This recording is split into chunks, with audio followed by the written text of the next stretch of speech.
And testing of hypothesis and large sample test. बहुत simple chapter है, इसमें 2 methods हैं। एक मेथड है test of significance of mean और दूसरा है test of significance of difference between 2 mean. इसमें हमें सब में एक मीन दिया होगा और इसमें सब में हमें 2 मीन दिए होंगे। आज हम सीखेंगे method 1, test of significance of mean.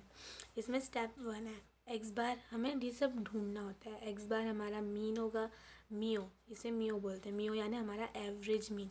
N यानी नंबर दिए होंगे, नंबर ऑफ सैम्पल्स। डेल्टा, ये है डेल्टा, डेल्टा यानी स्टैंडर्ड डेविएशन।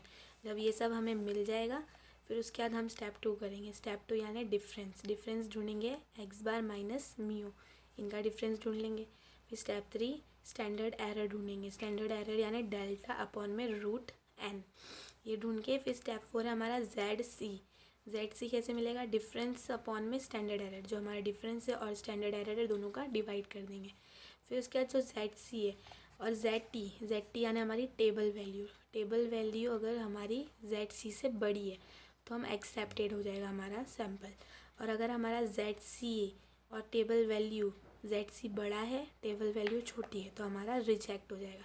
बहुत सिंपल है, एक एग्जांपल करके हम सीखते हैं।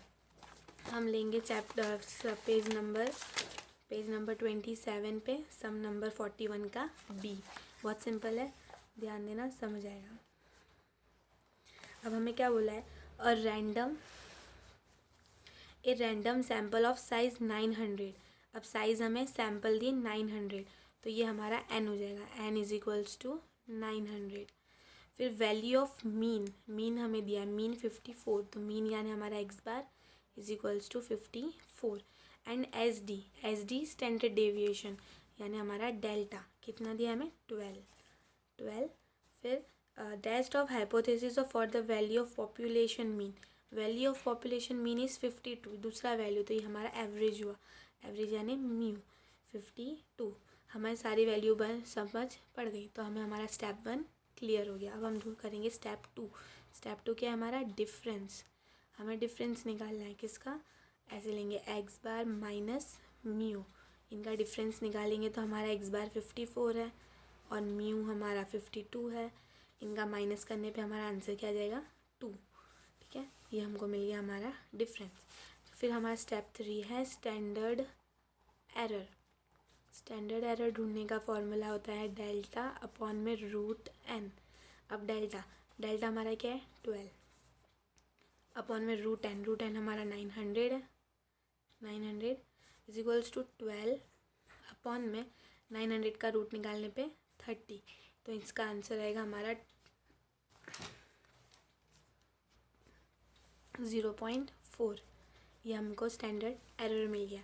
अब हमारा स्टेप 4 है जेड सी ढूंढने। डिफरेंस अपॉन में स्टैंडर्ड एरर, हमारा डिफरेंस कितना है? 2, स्टैंडर्ड एरर है 0.4, तो हमारा जेड सी हो जाएगा 5। ये हमारा 5 आया। अब टेबल वैल्यू हमें टेक्स्ट बुक में ही दी होती हैं, ये रही, पेज नंबर 7 पे देखना मिल जाएगी टेबल वैल्यू।